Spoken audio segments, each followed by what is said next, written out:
Morning class. आज की जो आपकी वर्कशीट है वो 24 तारीख की वर्कशीट है। वर्कशीट नंबर 48 है।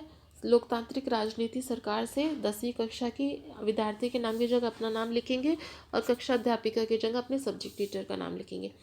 आज का जो टॉपिक है लोकतंत्र के परिणाम। पहले हमने लोकतंत्र के बारे में, उनके लोकतांत्रिक सरकार के बारे में पढ़ा था। आज हम उनके परिणामों के बारे में पढ़ रहे हैं। इसके लिए हमें एक अनुच्छेद पढ़ना है, एक पैराग्राफ पढ़ना है। तो पैराग्राफ स्टार्ट होता है, कोई भी समाज अपने विभिन्न समूहों के बीच टकराव और विभाजनों को पूरी तरह से या स्थायी रूप से ख़त्म नहीं कर सकता है।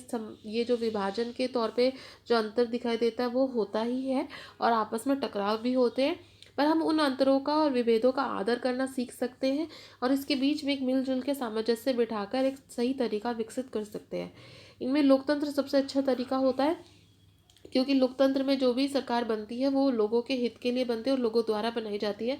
गैर लोकतांत्रिक व्यवस्था में आमतौर पर अपने जो अंदरूनी जो सामाजिक मतभेद हैं उनसे आंख फेर ली जाती है, उन्हें अनदेखा किया जाता है और अगर मतभेद ज़्यादा बढ़ जाए तो उन्हें ताकत के ज़रिए यानी कि पुलिस से अत्याचार के जरिए, थर्ड डिग्री के ज़रिए उन्हें दबा दिया जाता है।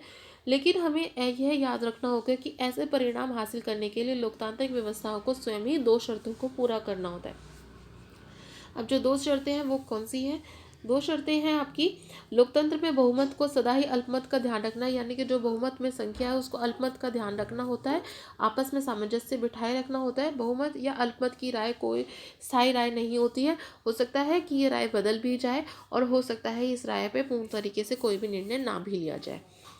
दूसरा जो पॉइंट है, शर्त है, वो ये है कि बहुमत के शासन का अर्थ धर्म, नस्ल या भाषा के आधार पर बहुसंख्यक यानी कि जो संख्या के तौर पे ज़्यादा है वो शासन करेंगे, ऐसा नहीं है। बहुमत का अर्थ है फैसले या चुनावों में अलग अलग लोगों को समूह बहुमत का निर्माण करते हैं, यानी कि जो संख्या में अधिक होंगे, यूजुअल सी बात है, उसका वोट भी ज़्यादा होगा और निर्णय लेने की उनकी जो संभावना है, जो काम करने की, जो उनके जो अपना निर्णय लेंगे वही लिया भी जाएगा क्योंकि वो वोटिंग में ज़्यादा है। पर ऐसा नहीं होता, क्योंकि प्रत्येक नागरिक को जन्म से ही अधिकार प्राप्त नहीं होता, उन्हें 18 वर्ष के बाद ही अधिकार प्राप्त होता है कि वो वोट दें और 18 वर्ष के बाद हो सकता है कि वो अल्पमत में जाए अपना निर्णय लेने के लिए। तो हम ये नहीं कह सकते कि वो बहुमत का ही हिस्सा बनेगा। ये तो हम ये कह सकते हैं कि बहुमत का हिस्सा होना ही है, उसी जाति और नस्ल में पैदा हुए व्यक्ति को, ये ज़रूरी नहीं है।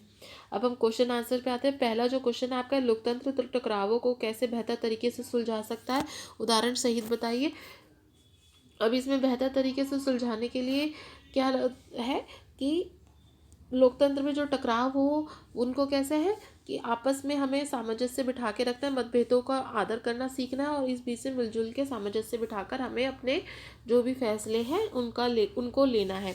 तो ये एक तरीका है जिसके द्वारा हम कोई भी अपनी शासन पद्धति चला सकते हैं।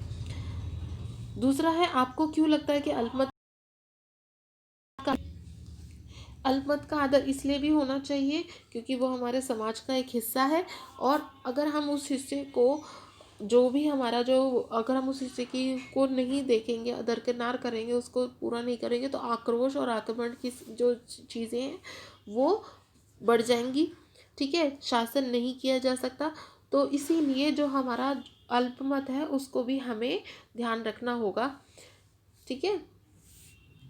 दूसरा जो क्वेश्चन है, तीसरा जो क्वेश्चन है, लोकतंत्र में बहुमत कोश के शासन का अर्थ बहुसंख्यक शासन का नहीं होना है। तो उसका आंसर आपका ये रहा। यहाँ पे आपका थर्ड का आंसर पूरा लिखा हुआ है, इसको लिखना है। ठीक है, अल्पमत का आदर भी होना चाहिए। तो ये वाला आपका, ये वाला सेकंड का आंसर है, फर्स्ट का मैं बता ही चुकी हूँ। ऊपर दिया गया आपके आसपास लोगों के बीच किस तरह के अंतर दिखाई देते हैं, ये अंतर दिखाई देते हैं, आपको ये चीज़ें यहाँ लिखनी है।